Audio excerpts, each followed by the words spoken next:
All right, I think we are live, and it's so nice to have you, Ryan, for the session here. Lots to get into, but first, I just wanted to just kind of welcome everyone, and then also kind of take care of the normal housekeeping type of items. Like, yes, this session is going to be recorded. I think that's the number one question asked in chat and all the things. So we'll follow up with a recording after that, after this, in the next few days or so. And then the other thing is we just really welcome chat and questions and making things interactive. Stuart, good to see a familiar face on, and thanks for chatting. So please ask a lot of questions and be interactive. There's emojis too that you can upvote things, and we'll try and moderate as we go along. So with that, just wanted to introduce Ryan. Ryan from Mutiny. Lots of stuff to get into. Maybe you could start with just I know we have a lot of overlap with people we know from segments and other companies, and it's good to connect in this format, even though we've had a lot of other meetups in the past. And just maybe one thing that I don't know about you is just your origin story. How did you get to where you are? I feel like I like asking marketing folks because typically that's not where you want to be when you grow up, when you're in school. So curious how you landed at Mutiny and share your journey a little bit here. Yeah, well, first of all, happy to be here. Thanks for having me, Kevin. A little about me and how I got here. So when I went to school, definitely did not think I was going to be a marketer. Thought when I was in college, I think I wanted to do consulting or banking or whatever college business. I definitely knew it was business related. And I went to a very entrepreneurial college, and so they encourage you to have some side hustle. And that side hustle for me was I needed to pay for school. So started a web dev agency. This was back in the time when everyone was selling WordPress templates on ThemeForest. So I would buy templates, manipulate them enough to be good, very catered towards a specific type of business. So a dental office or the pizza delivery shop, and then would stamp out these websites for a bunch of local businesses. So that's how I got started. That was great. It actually grew pretty fast, and we were making probably dozens of websites a month at I don't know, $4,000 or $5,000 each. So good business for one person. And then eventually that turned into running ads for them. So Facebook ads in the early days, as well as Google search ads. We became a pretty big Google partner. So managing a decent amount of ad spend for a bunch of local businesses across the country. And then eventually that got me a job at Google. And when I started at Google, I was on the cloud team in the early days. And that was the time when, you were getting all the investments. So despite the fact that this is my first real job, got the team, got the budget. And one of the things I did was actually build something like Mutiny inside of Google. We were creating messaging for different verticals and different personas, but everyone saw this generic website, which is transform your business with cloud. And so we built a personalization engine. That was when I got my first taste of the power of personalization. And I actually met Jolly, our CEO, at that time because she was just starting Mutiny. We traded notes. I didn't end up joining Mutiny then, but I knew one day. And so we kept in touch. I went to a company called Radar to lead marketing there. Also was a partner of Segment. That might have been Kevin when we first met many years ago. Yep. And there I became one of Mutiny's first customers. So got to know the product and the team from the very early days and shaping the roadmap as a customer. So fast forward a few years after that, have joined Mutiny, now being on the other side of it, and have been loving it every day. I've been here for coming up on 3 years now. Yeah, that's great. Yeah, I remember when I was at Segment, that was the first time I met Jolly, and I was like, who is this person? This is a crazy idea. She was just coming in like a whirlwind, and it was a fun conversation, and that's kind of what led not investment, but just kind of like working with Mutiny. And I've been a fan ever since. But that's a tale for another time. Maybe we could like jump into the kind of like the premise or like the marching force behind this session, which is the Mutiny Survivor or Serve AI Vor events or concept that we all came up with. Just or let's maybe I can like jump into if I can dare to share some of my screen here. We can kind of like walk through the concept behind this, and that like probably serves as like a good primer for like our conversation here. Yeah, happy to walk through it. I mean, basically, what inspired it was we were thinking about every quarter, or at least every 6 months, we like to have a big moment that puts Mutiny on the map, right? There's more competition and more noise than ever before. And sometimes you have like a gift handed to you from the gods, like a funding announcement or a big product launch that you can just rally behind, but sometimes you don't. And you don't want to, like, as a company, fade away into the shadows. So as a marketing team, we think about those moments and we think about how do we make sure that we're staying relevant and we're staying top of mind. And not just staying relevant and top of mind by making funny videos, but like actually adding value for our audience. So at the time, OpenAI just, come out and everyone's playing around with ChatGPT and everyone's talking about how AI is going to replace marketers, or maybe it won't replace, it's going to be a valuable tool.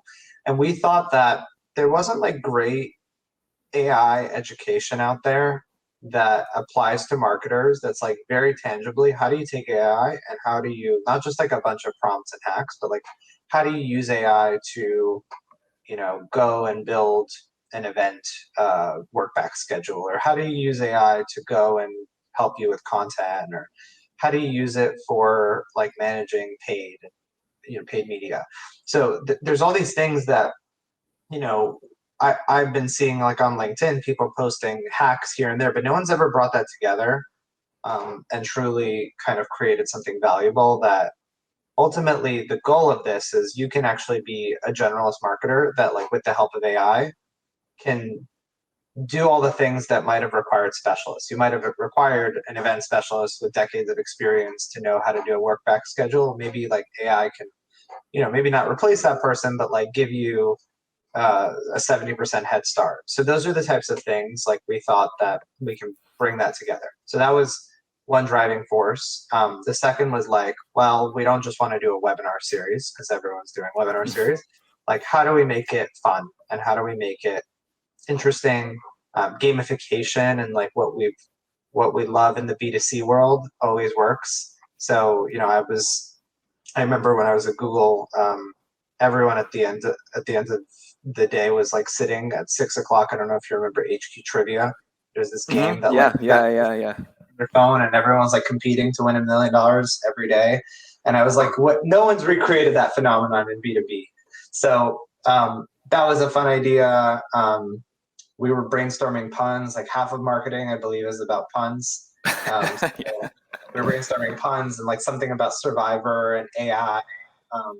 Really clicked for us. So all of these ideas came together, and we were like, okay, cool. Education plus gamification plus like let's tie it to a brand that people, our sort of like millennial generation of customers and prospects loves and knows, which is Survivor, slightly nostalgic but still on TV. And let's just wrap that and like make the whole thing an island, call each webinar an episode. And the ideas kind of started flowing from there. Yeah, yeah. Yeah, I was wondering who's like someone's must be a Survivor fan or it's not. I did watch this like spicy documentary on Trivia HQ, which was like very interesting because I remember that was a phenomenon. But anyway, I think one thing I wanted to ask that I've like it's always a challenge of like it's almost like a blank slate or chicken and egg challenge is like how do you get you have like a really well like esteemed list of people here like Emily who's been on this program and Andy Crestadina and like all the Eric Sue, like these are pretty big names, and I'm always like, oh, how do you get these people to participate. It's like not the like lowest. It doesn't seem like the lowest lift of an ask. So I'm curious, like if it was just like get someone, get a big name committed, and then like the rest of the pins fall down, or how did you get such a good list of people up there? Bit of both. I think it depends. I think everyone got really excited about the concept, right? So people were like, you know, I if we just pitched like, hey, we're doing a webinar series and we want to interview you, like, I don't think we would have ever gotten Dara Tressiter, who's like the CMO of Autodesk and Mm-hmm. former CMO of Peloton. Like, she's super famous. Um, so, those are the types of people that Highly like unique. I'm really excited that like this is pretty much like our big virtual conference. How many people will be there? These are folks who have a PR team who vets every opportunity. So those are definitely tricky. For some companies, it's about exposure. So um, for May at Writer can benefit as much from the exposure as we can. And then for everyone else who sort of was like a episode host, we really rather than like asking them, "Hey, will you go talk on this webinar?"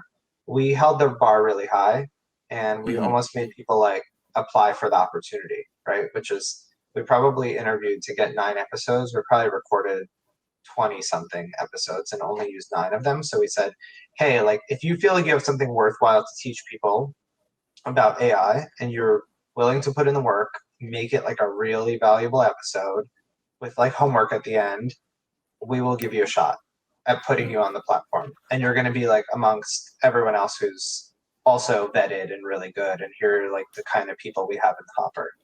So Yeah. that's how we've approached like everyone else on this list. And yeah, we recorded a bunch. Molly on my team sat through each one, and like it's a little awkward to tell someone like we're not going to air your episode, but I mean that's those are the rules that people subscribe to, and ultimately like it's not just we didn't just like invite people on and say talk about something for an hour. Yeah. How did you decide on like the bar of like, okay, this is like something that's using AI that's productive that like can be like what is something that like you can take and actually like apply in the real world? Like was there any kind of criteria? Was it just like we know what the bar is and like that's just gonna be it? Yeah. So when we started this, we basically came up with topics that we think you can conceptually apply AI to make it easier. So, you know, what are the various disciplines of marketing, content, paid, SEO, events, um, and that helped us like sort of find a bunch of people who we thought were good. Whether they were active on LinkedIn or maybe a little bit quieter, but like sneakily we knew they were really smart and using AI in some smart way. So for paid, we approached a bunch of people, but like Silvio ended up actually having interesting content around how he's using AI to um, optimize his paid programs, and he was willing to like work hard and put together a special curriculum and homework. So I guess the bar was like the pre-work we did was identifying the types of content we want and then figuring out who are the speakers within that we can approach. And then the bar was like they just need to make we need to make sure they're not pitching their product because we want Mm-hmm. everyone who watches this to be able to apply what they learn in practice right away without necessarily having a special paid license to a product. So that was one of the reasons where we screened a bunch of folks out. And then if Mm-hmm. someone wanted to come on and just recycle a piece of content they've used before, typically wasn't up to the Mm-hmm. bar. But we Yeah. didn't really know where the bar was until we recorded all 20 episodes, and then we kind of knew like, okay, these are the ones that are really good, and the rest, um, the rest we'll use some other day. Yeah, yeah. I think this is a good like segue of just getting into like providing a sneak peek here, and I just really want to know like what were some of the outcomes? Like what are some of the top ones that we can call out here, and I can try and like click through and provide like a preview of some of these. But I think everyone here can just like jump onto the mutinyhq.com/AI to like sign up and check these out. But maybe you can highlight like a couple or three of these that we can kind of walk through the use cases would be great. Yeah. So I think one of the one of the ones that's not necessarily in one episode, but was just like the number one use case across every episode, is just content repurposing. I think there's an episode around that that's specific to Mm, content repurposing. It might have been towards the end.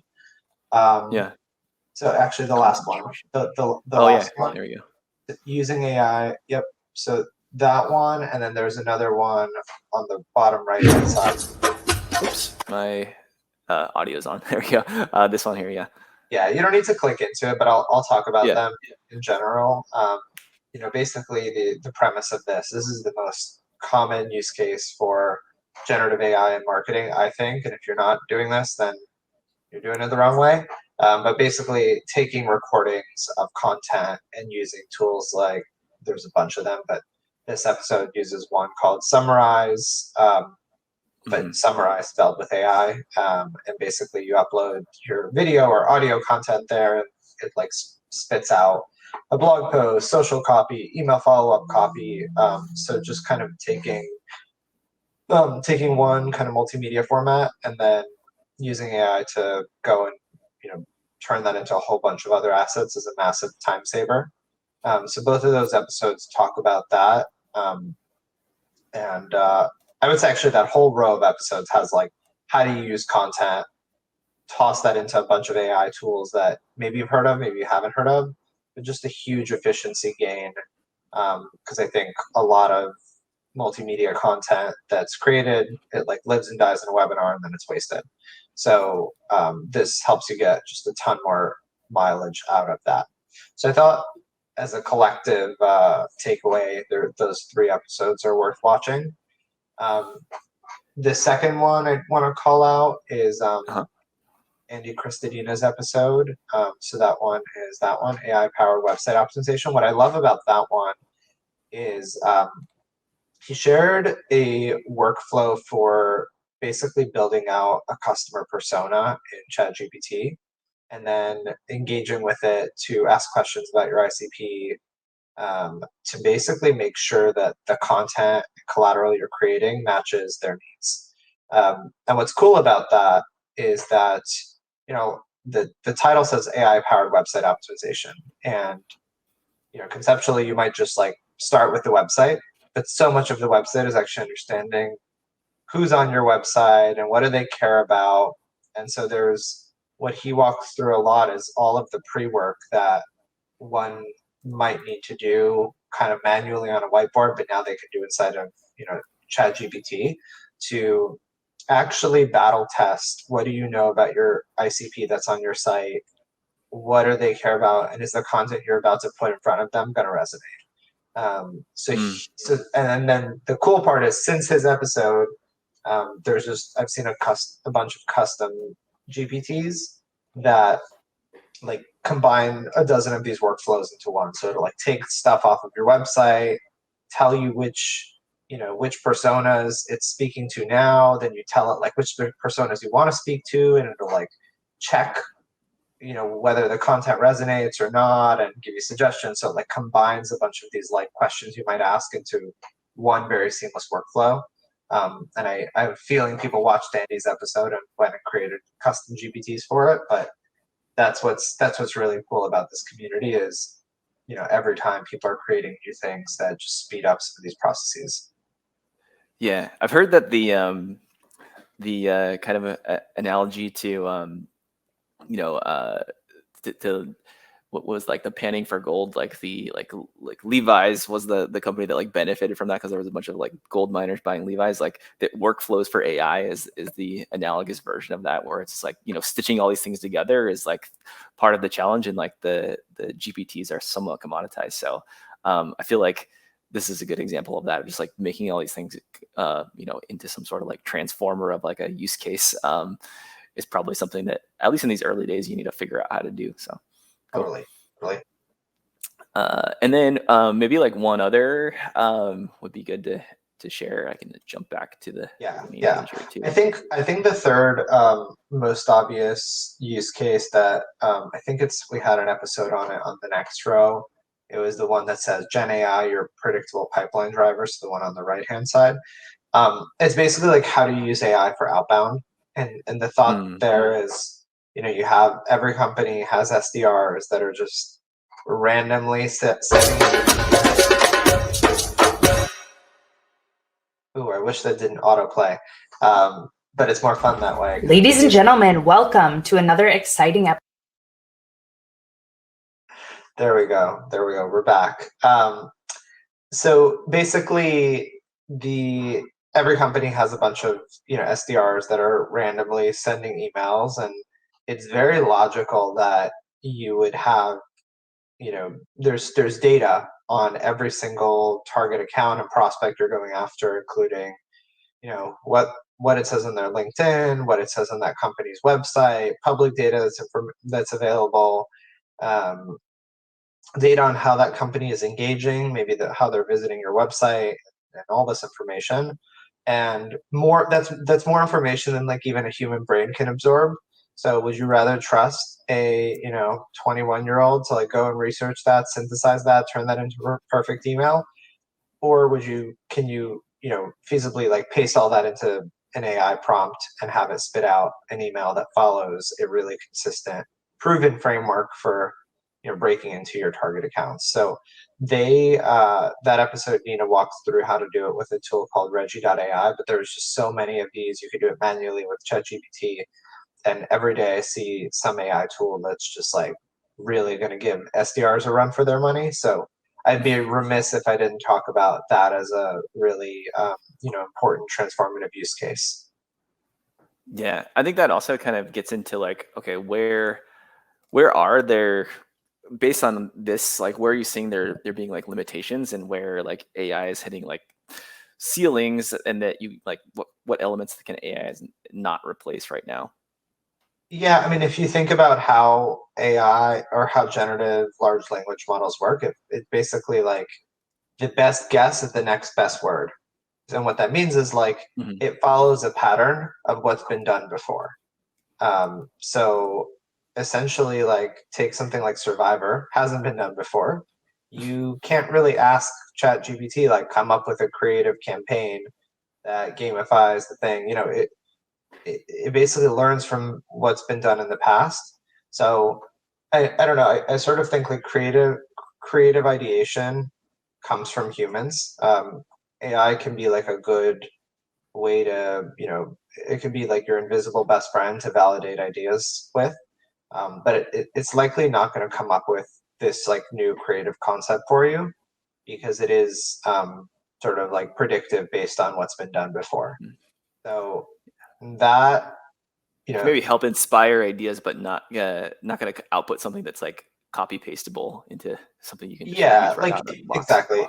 It, if you think about, everyone is going to have AI is like an equalizer. Everyone is going to have the same tools to make their ads all good and make their copy all good. Like it'll all be a baseline of good, and you have to believe that. And so as everyone becomes good, you have one secret weapon to essentially, as everyone becomes good, there's more noise. And you have one secret weapon to break out from the noise, and it's creativity. And I think that like creativity, if you can like outsmart AI with creativity, do something, assume all your competitors are using AI and not using their brains. What can you come up with that AI is not going to come up with? And so that's kind of like the brief behind the brief, and like how something like Survivor would come about. Um, Yeah, uh, I have. It's kind of like if you apply that kind of lens to the like outbound SDR AIification of that, you know, go to market motion. I feel like everything, all the messages will end up being like the same over time. It'll be like commoditized, and then like the way to differentiate is just to be like completely different than that. If you're an SDR, or if you're like in marketing, it's just like all about like what is outside of the norm and catches people's attention. If AI is the like great equalizer, so totally, totally. um, and then I think we had a question from one of the audience members here on just like prioritization around like something like going big like this. I'm gonna like show it on the stage here. Nice. I had never used this feature before, but works well. So Kyle asked this, how did you have the conviction to prioritize and make this program or this campaign such a big thing, and get buy-in from the exec levels and probably lots of other people within Mutiny? Yeah. I think ultimately it comes down to your individual level of conviction as a leader. So it's like, if I was lukewarm about it, then I could never put my job on the line for it. And so I had to be fully convinced that this was going to work. And at the end of the day, everything you do that's worth that makes a big splash, you do always have this feeling of doubt that, well, what if this doesn't work? Am I staking my job on the line? And that's ultimately, those are the moments where when you're onto something big. So I don't have this this satisfying answer of I put together a business case and did all these things. Yeah. But I think it's it comes down to, I believed in it. I was willing to any naysayers, I was willing to I was able to talk them out of it and say, hey, this is gonna deliver all the pipeline we need for the quarter. And I think in order to do that, you have to remove any distraction along the way. So if anybody was working on anything not related to Survivor, they had the license to drop it. And it became a really cool all hands on deck effort. I feel the team just collaborated in such a beautiful way. It was sparks were flying. I had folks on the team say, this is the hardest I've ever worked, but the most fun I've ever had. And you have to create an environment where that's possible, by just fearlessly believing in it, eliminating distractions, and almost shielding the team from any other kind of asks or questions that might kind of block the execution of this. Yeah, and then I'm getting some questions around just and apologies, Eileen, for we're not going through the actual demos. I feel each of the demos themselves are 30 minutes long, and so I would encourage you to sign up and check those out. But was there the winners announced? I should probably know this, but or is that coming at a later date? It seems like they're still the current grand prize is still accumulating here. No, the current grand prize counter actually stopped at that number. So we did announce a winner. We should probably update the copy saying that. Oh, who is the winner? Yeah. The winner was Blaine. I think Teeterton was her last name. Apologies if I'm butchering that, but yeah, she was the grand prize winner. And we had a finale event honoring all that she did throughout the game, but was super, super committed with every episode, every single challenge, scored perfectly on, and just referred a whole bunch of, she was hustling. There were conferences that she attended in person where she would have a QR code referring people to play Survivor, and that was another mechanism by which people could earn points. So she really hustled her way into winning this. And what was her submission about? So each episode comes with a challenge. So she did every episode, and dozens of submissions. So oh, I see. So it was we should have gone back to the whole concept of the thing. It's someone presenting here's an AI challenge, and then the participants Exactly. are the ones who are executing on that challenge. Exactly. I see. Makes a lot more sense now. Apologies for missing that up front. Cool. I guess one final question before we kind of turn it back over to more audience questions, is okay, you launched this thing, you got a lot of different challenges and a lot of different submissions. I'm curious if how the team at Mutiny, or if you you're taking these plays and using them in your own personal use cases. Are there any that are really productive and helpful for you and the company at Mutiny? Totally. Well, it's safe to say everyone on the marketing team and probably across the whole company tuned into Survivor and learned a ton from the challenges. So it was just as much about our own learning as it was about creating a lasting campaign. So we use AI across the board, like the three use cases I mentioned. Content repurposing is a big one. So every time we do a webinar or anything like that, we'll turn that into a whole bunch of content that we can repurpose pretty easily.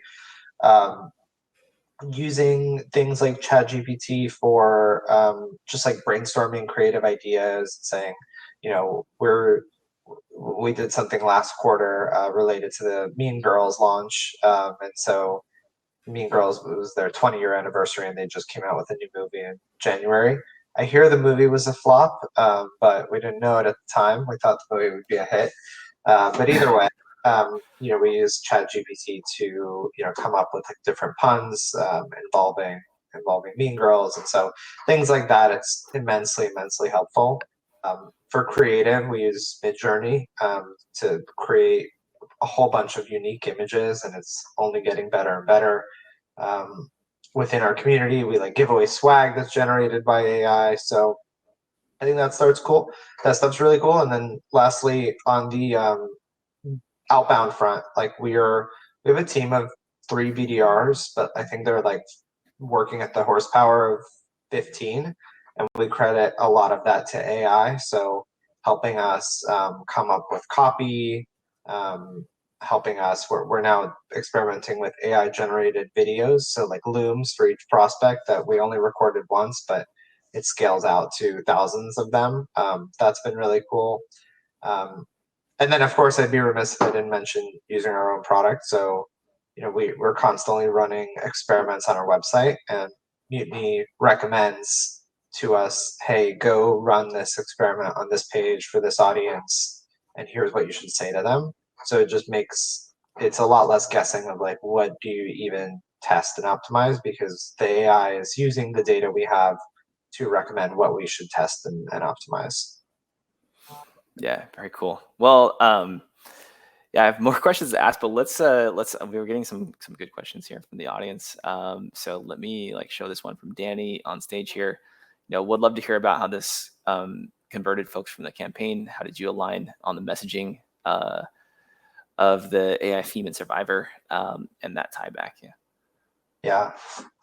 So we had a few places where we actually converted folks. So in the first one was like a very soft conversion. So in all of the like confirmation emails, we just had a footer that was like, actually depending on if you were like an ideal target account, you might have gotten a footer that was like, book interested in learning about Mutiny, like lunch is on us. You can book a meeting and get like a Uber Eats gift card or something like that.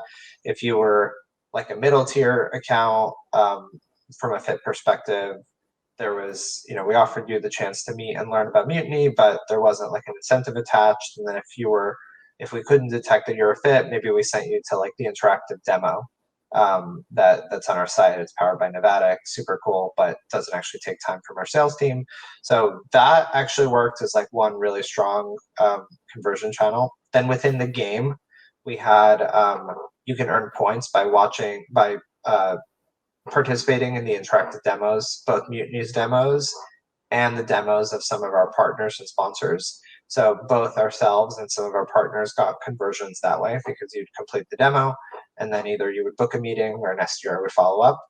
And then selectively at the very end, we actually went and parsed through every single 4,000 people who signed up for Survivor and identified the best fits and did the normal SDR follow-up at that point. So all in all, resulted in hundreds of qualified meetings for us. I think last time we reported on this number, roughly just under $2 million in pipeline, I think more now.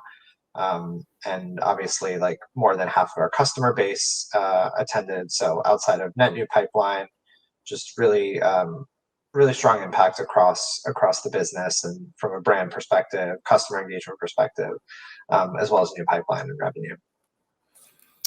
Yeah. I was going to ask about results, but that's you already shared it, and that's a great. That's a huge outcome.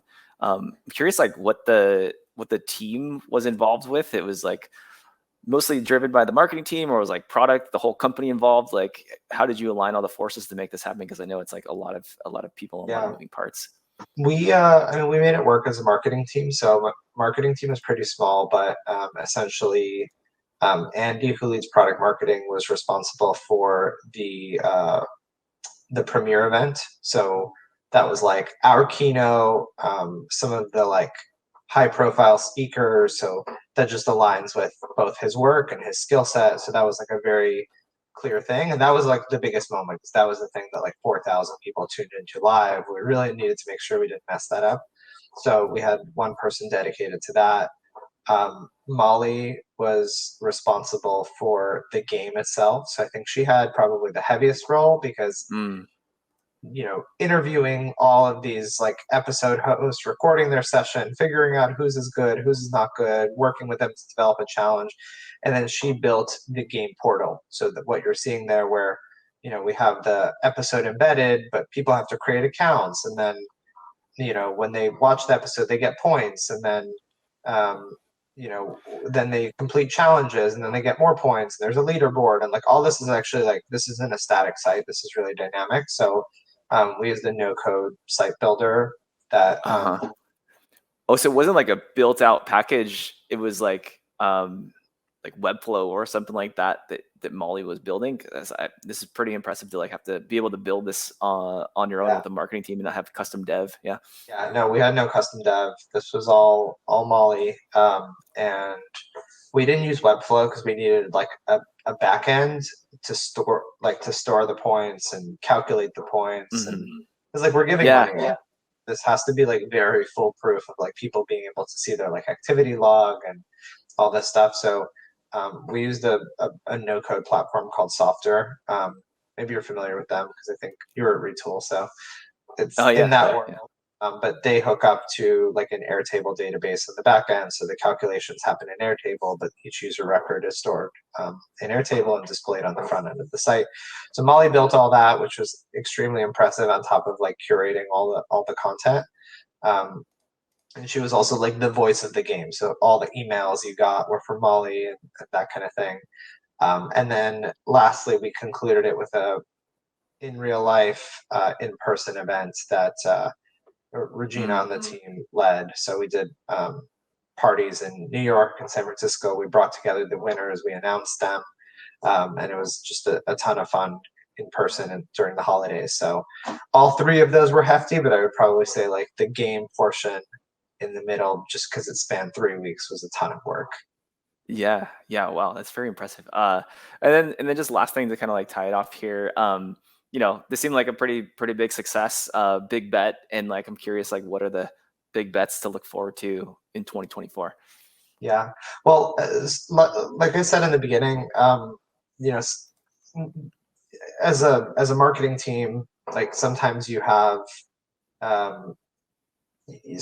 funding announcement to make noise around and bring momentum to the company. Sometimes you've got a product launch, and sometimes you just like need to create a brand moment out of thin air. You can't create brand moments out of thin air for too long. So luckily, we have just a ton coming out on the roadmap this year. And so we are really going to be focused on, how do we bring our product to market, but in a way that's not self-promotional. So really where we're headed as a company is actually helping companies break into their target accounts with personalization. So essentially, what we're going to do is create a ton of really, really valuable education content that is really focused on helping companies achieve that. So how do you build a target account list? How do you, create relevant content to those target accounts? How do you put that content in front of those accounts? Like the brass tacks, because everyone calls this ABM, and then you get this like very vague ABM playbooks that essentially lead you down the path, like go buy the software. And what we want to do, just like Survivor style, is not, all roads don't lead back to go buy Mutiny. Like we actually want to go train folks on how do you have a list of target accounts, what do you do next? So that's the kind of like content that we're going to be releasing. And, you read that and you walk away with something very, very tangible and clear.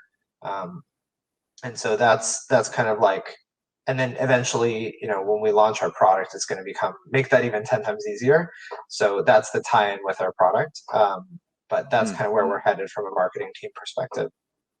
Yeah, the content is like a lead up to the launch, like that approach. Okay, so well, thanks everyone for joining. Ryan, where can people reach you, find out about Mutiny before we sign off here? We get to know. And you can find me on LinkedIn and Mutiny at mutinyhq.com. Cool. All right. Thanks, Ryan. Thanks, everyone. And we'll follow up with a recording. Have a good one.